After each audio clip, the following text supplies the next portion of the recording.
That was a gun. I'm not voting. If we want to build our nation. The problem with the Somalians. Just want to experience something else than a black man. Move on, move Can't be like a horse with blinkers on. Honestly say, I was about to have Corrupt sex and then I pulled crap, up. but it's nice.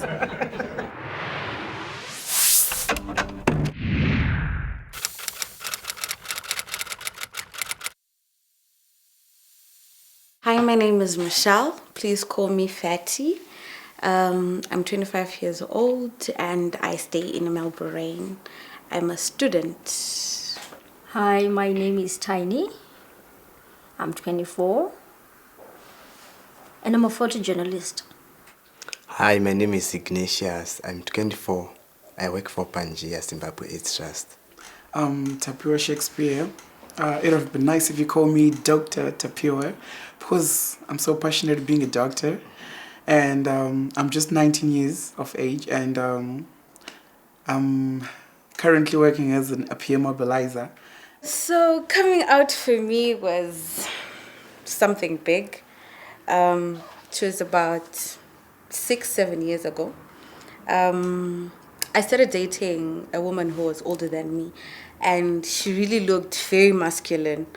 So being in high school and then having a friend who's older than me and who's very masculine gave my father ideas like, okay, I hear this stories happening that if girls learn at a girls only school, they become lesbians. And he came to me and he asked me, do you think you're a lesbian? And I told him, no, why would you think I'm a lesbian? He's like, I don't like your friend, the one who comes here. One, she's older than you. Two, she's very funny.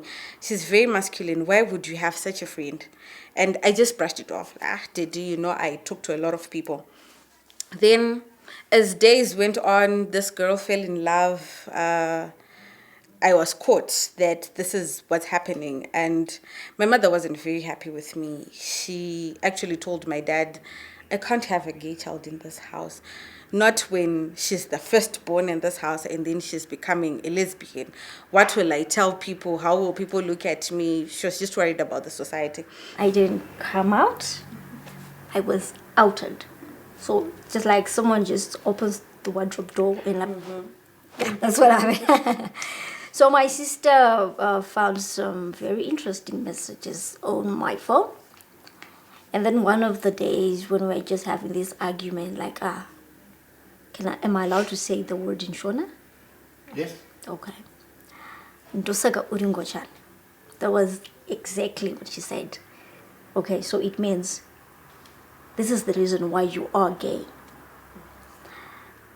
I was shocked, I was numb for that moment. And my mom was just sitting nearby. So I thought, how am I going to answer if she asked? What am I going to do if she chucks me out of the house? For me, I never came out to my family, but I only came out to my brother, my big brother. So it was like 3 months ago. I told him, Blaz, I'm struggling to have a girl. Then he said, why? Then I told him, I think I'm bisexual because so far I don't have a girl, but I have a boyfriend. Then he said, what? Then I told him. And I think it's something which was in me since I was born. So for now, I only have a boyfriend. Then he said, let me see that boy. Then I told him to come to my place. Then I introduced him to my boyfriend. And for now, if I fight with my boyfriend, he always come and support us. And sometimes he chat with my boyfriend. I remember my dad telling me that I can't have a gay child in my house. So it's either you change your ways or you move out of this house. And because I was in love, I actually moved out. But then things didn't go well with this girlfriend of mine. And my dad looked for me after so many months of not being in touch with me, no communication, and I hadn't seen him. Then he asked me to come back home and go back to school. And I did. That's when I broke up with this girl. Then we had that discussion. Is this what you want? And I told him, Daddy, these are people that I love. And I can't say I'm straight. I don't want to lie to you and say that I'm straight. But even if I'm a gay person, I can still have children. You can still have grandchildren, because his main worry was, you're not going to give me grandchildren. And I told him I can have grandchildren.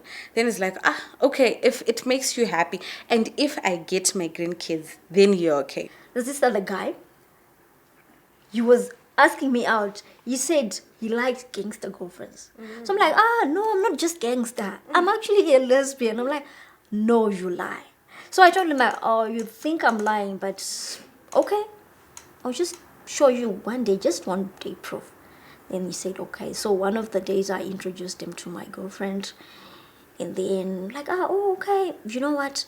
I'm going to be your secret keeper. I'm going to be your keeper. I'm not going to tell anyone. I'm not going to out you to anyone. If people start asking funny questions, I'm just going to stand by your side and just tell them, no, this is my friend.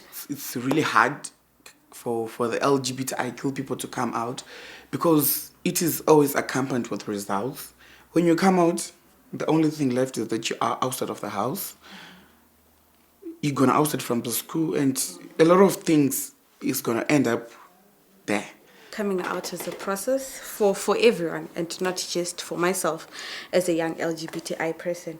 I also think it's a process for my family, for my friends, because the moment you come out and you tell them, okay, I'm a lesbian, they're going to start thinking about what the society has said, will say, how people will tolerate us, how people will look at us as a family.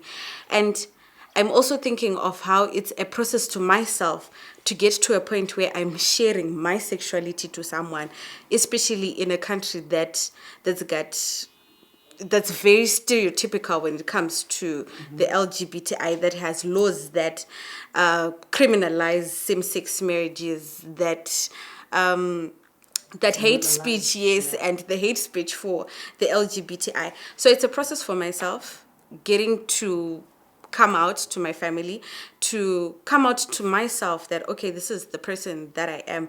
Because at one time I remember I prayed a lot, Father God, I don't want to be, you said you don't want lesbians and gays, and I did pray a lot. So I'm also thinking of how it took me a lot of time to come out, and how it's going to take a long time for our parents, for our families to also come out, for even the country to accept us as people. One of the things is I'm not defined by my sexuality. I am human.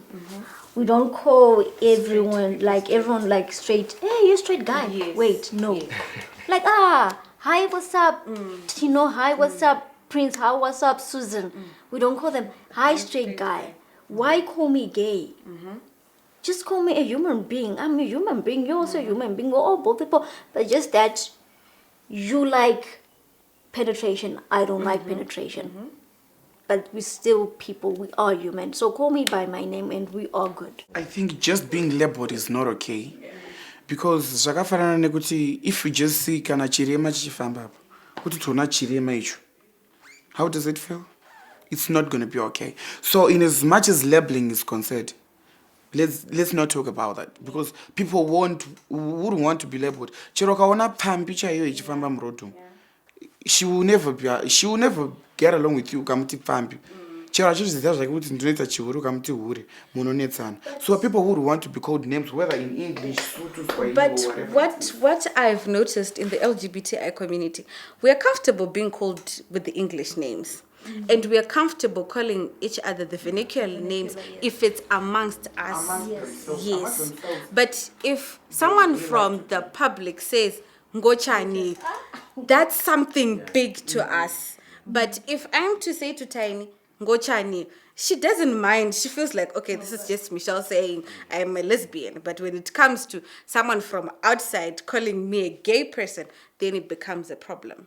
When a person just saying Ngochani, everything about you is just in that word.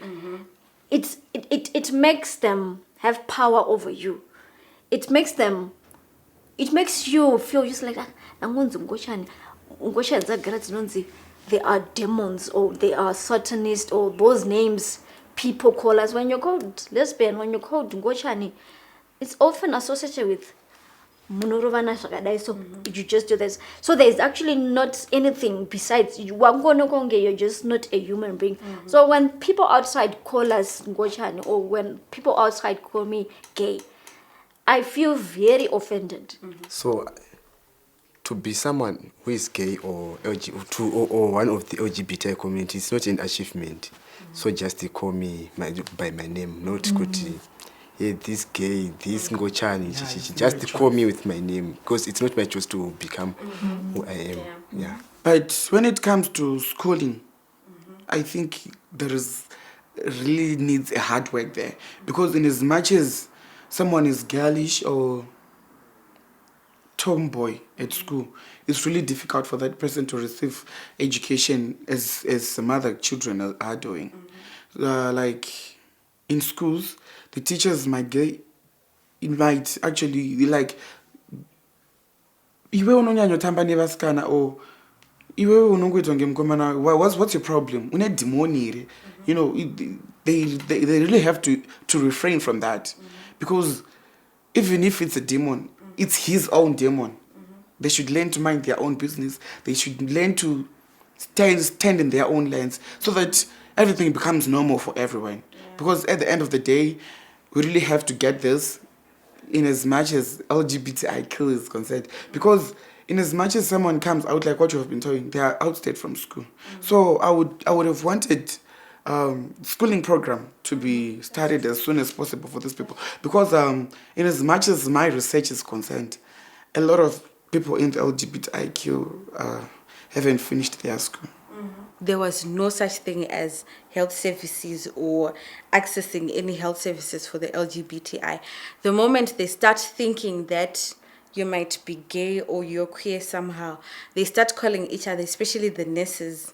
They'll start calling each other and say, okay, let me see if I can get you a card.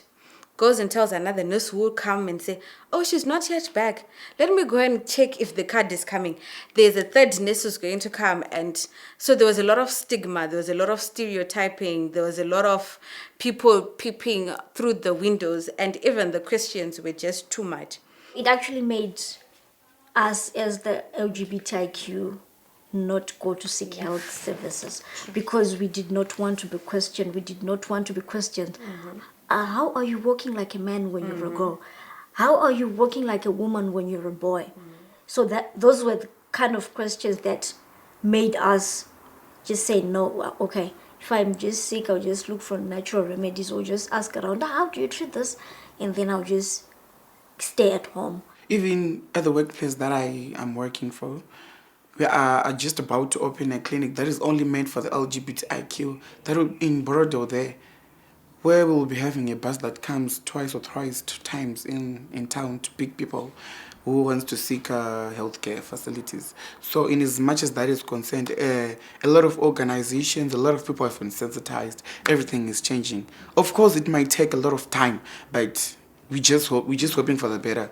We're just having these people, they need love, they need care, they need to be healthy. They have each and every right to all those things. So in as much as the healthcare is concerned for the LGBTIQ is concerned, we're getting there. Yeah, we're working towards that. My dream is to become a very well-known activist who works with parents and friends and families of the LGBTI, and also works with queer women who are targeted because of religion, who are hated because religion says they can't be queer. My dream is to be one of the best photojournalists in the world. One who tells stories through pictures. As for me, my dream is to be someone who is much more famous. And another dream, I want to help my community. My dream is just becoming a successful doctor, a medical doctor. This is really I want to be. Yeah, see, you should ever sit and talk with people, or else take a walk and create a straight talk. Talk what is nice, it will make you feel stronger. Listen what is right and say what is wrong. You should ever sit and talk with people, or else take a walk and create a straight talk. Talk what is nice, it will make you feel stronger. Listen what is right and say what is wrong.